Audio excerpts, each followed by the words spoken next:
Good morning. All India radio और आज सुबह के एनालिसिस में आप सबों का स्वागत।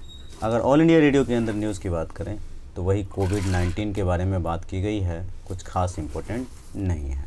नेक्स्ट बात करें देश देशांतर के अंदर तो क्राइम के डेफिनेशन के बारे में रणवीर सिंह कमेटी एक आई थी, उसके बारे में डिटेल से चर्चा करेंगे। नेक्स्ट जो बात की गई है वो असम फ्लड्स के बारे में बात की गई है, इसे भी डिस्कस करेंगे। तो चलिए डिस्कशन स्टार्ट करते हैं। ये जो रणवीर सिंह कमेटी है, यहाँ पर देखो रणवीर सिंह कमेटी, यहाँ पर कई अपराध के डेफिनेशंस के बारे में वर्तमान समय के हिसाब से, आज के हिसाब से वैवाहिक दुष्कर्म जो मैरिज संबंधी होते हैं, चाहे यूथनेसिया इच्छा मृत्यु की बात, यौन अपराध की बात या फिर सेडिशन की जो बात करते हैं, इन सब के बातों पर डेफिनेशन पर विचार करने के लिए 5 सदस्य वाली समिति का गठन किया गया है और 49 तरह के अपराधों को पुनर्विचार के लिए चुना गया है कि 124A के तहत देशद्रोह का अपराध का परिभाषा किस तरह से होना चाहिए, नहीं होना चाहिए। तो ये आप देख सकते हो, ये बात की जा रही है क्रिमिनल जस्टिस में रिफॉर्म का एक पार्ट है। यह जो बात की जा रही है क्रिमिनल जस्टिस का एक रिफॉर्म है। अब आपको याद हो तो 2003 में मलिमथ कमेटी आई थी और 150 के आसपास रिकमेंडेशन दी थी और कुछ रिकमेंडेशन अपनाया भी गया था। 2003 के बाद 2007 में एक माधव मेनन कमेटी आई थी, इसके भी कुछ बातें आई। उसके बाद 2003 में क्या आया था तो मलिमथ कमेटी आया था और 2007 में क्या आया था तो माधव मेनन कमेटी आया था और 2013 में जस्टिस वर्मा कमेटी, आपको पता ही है, जो क्रिमिनल लॉ अमेंडमेंट एक्ट 2013 पास किया गया था और यहाँ बहुत सारी बातें कही गई। जैसे आपको आकर्षित करूँ तो रेप की परिभाषा की बात कही गई, थोड़ा सा और इसको वेग किया गया, मतलब और बढ़ाया गया, दायरा बढ़ाया गया और समय समय पर लॉ कमीशन ने में भी रिफॉर्म की बात कही। होम मिनिस्ट्री के अंदर एक bureau of policy research and development होता है। होम मिनिस्ट्री के अंदर एक bureau of research and development होता है, यह भी समय समय पर अपना इनपुट देता रहता है। आंसर के अंदर इसको लिखा जा सकता है। नेक्स्ट डिपार्टमेंट ऑफ जस्टिस के अंदर हमारे गवर्नमेंट ऑफ इंडिया के अंदर एक national mission for judiciary and legal reform है। National mission for judiciary and legal reform है, यह भी समय समय पर रिकमेंडेशन देता है। इसमें लॉ मिनिस्टर भी होते हैं और लॉ कमीशन के चेयरमैन भी होते हैं। ये समय समय पर बताते रहता है क्या होना चाहिए, नहीं होना चाहिए। अब देखो, हम डेफिनेशन की जो बात कर रहे हैं, जैसे सेडिशन की बात करें तो सेडिशन की बात अगर की जाए तो ये आज का डेफिनेशन हमारा नहीं है, 1860 के आसपास का हमारा डेफिनेशन है। जैसे हमने आज के संदर्भ में रेप के परिभाषा को चेंज किया है और 1860 में जब मैकाले ने इस तरह की चीज़ें बनाई थी तो वो इतना बड़ा अच्छा कानून था जो इनको बनाने में 35 साल इन लोगों को लगा और उसको आज भी हम फॉलो कर रहे हैं। इसका मतलब कुछ ना कुछ तो होगा और कुछ अगर नहीं भी कर रहे हैं तो थोड़ा सा आगे पीछे करके जो 2020 में भी आज हम रिलेवेंट है हमारे लिए और अमल कर रहे हैं। आज चेंजिंग जो हुआ है, जैसे चेंजिंग में टेक्नोलॉजी की बात करें, टेक्नोलॉजी बदला है तो स्वरूप बदला है तो कुछ चेंजेस तो जरूरी है। अब इश्यूज़ अलग हो गए हैं, जैसे CRPC का 377 में अमेंडमेंट किया गया। अब रेप में जो है अगर सेम सेक्स रेप हो तो इन सब को भी अलग अलग तरीके से देखा गया है। क्रिमिनल केस में समय लगता है, क्रिमिनल जस्टिस में भी समय लगता है।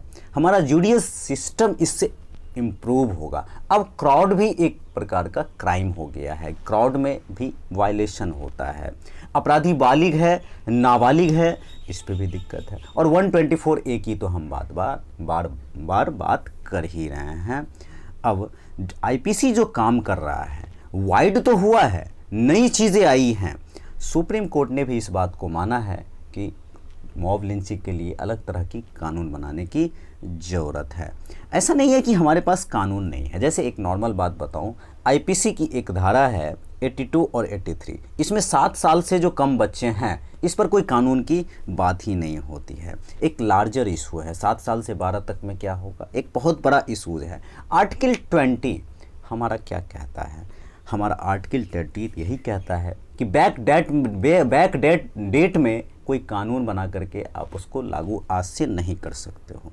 किसी को अपने खिलाफ एविडेंस देने की ज़रूरत नहीं है। आर्टिकल 20 और 21 क्या कहता है आप अच्छी तरह से जानते हो। राइट टू लाइफ की बात करता है, प्रोसीजर की बात करता है, वो प्रोसीजर सही होना चाहिए। संविधान के अंदर चेंजेस की ज़रूरत नहीं है, ज़रूरत है कुछ रिफॉर्म की, जैसे आपको 1860 में 124 जो प्री इंडिपेंडेंस एरा का लॉ है, और 1872 का जो एविडेंस एक्ट है, आज भी हम इसको फॉलो कर रहे हैं।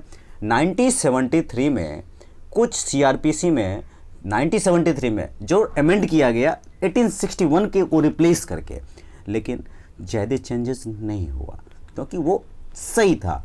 परिभाषा में बदलाव जरूरी है। अब होता क्या है, कुछ थाने वगैरह में, पुलिस ऑफिस वगैरह में, यहाँ पर क्या होता है कि स्टाफ को ही नहीं पता होता है कि ये चेंजेस हुआ है, तो थोड़ा एजुकेशन अवेयरनेस की ज़रूरी है। कोई ना कोई कानून तो चाहिए। हाँ, अगर 124 में कुछ स्पेशल सिटीजन 124 में होता है ए में, तो स्टेट की भी तो लायबिलिटी है, स्टेट भी तो अपनी सुरक्षा के लिए बचेगा। तो ये सारी बातें, उसके लिए एक प्रॉपर कानून होना चाहिए। ये सारी बातें इसके अंदर कही जाती हैं। चलते हैं नेक्स्ट आर्टिकल पे। असम फ्लड के बारे में बात की जा रही है।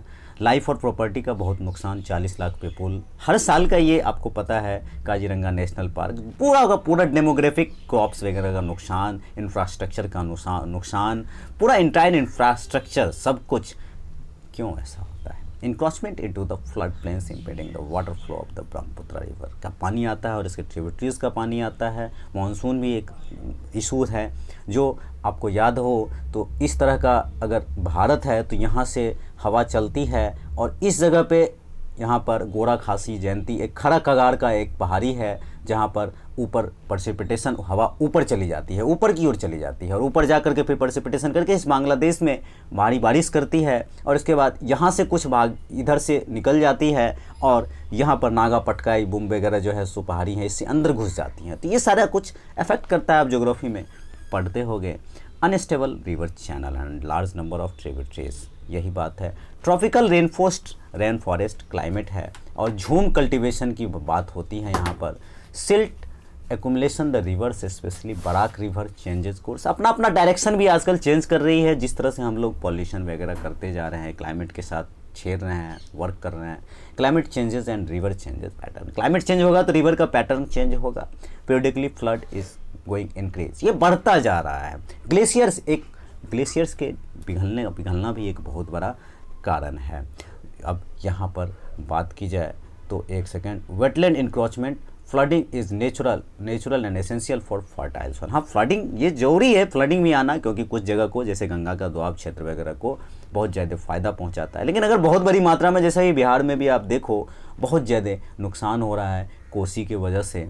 Flood zoning and management of the flood plains preventing human habitation which prevents water flow, ये सॉल्यूशंस के अंदर आप कह सकते हो। Good policies and integrating with our economic goals के अनुसार एक बनाने की ज़रूरत है, जिसमें कि प्रॉफिट हो।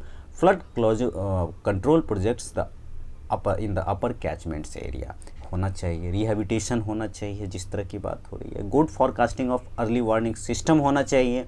Regeneration of the vegetation is using the nature itself होना चाहिए। Surface hydrology of the area should be considered while planning तो बहुत ही ज़रूरी है। और infrastructure and building should be design, जो हमारा इंफ्रास्ट्रक्चर और बिल्डिंग बने वो साइंटिफिकली डिज़ाइंड हो। ये सारे स्टेप्स लिए जा सकते हैं। तो एक नेचुरल फिनोमेना है, लेकिन सबका ध्यान भी तो रखना है। तो आज के डिस्कशन में इतना ही था। Thank you.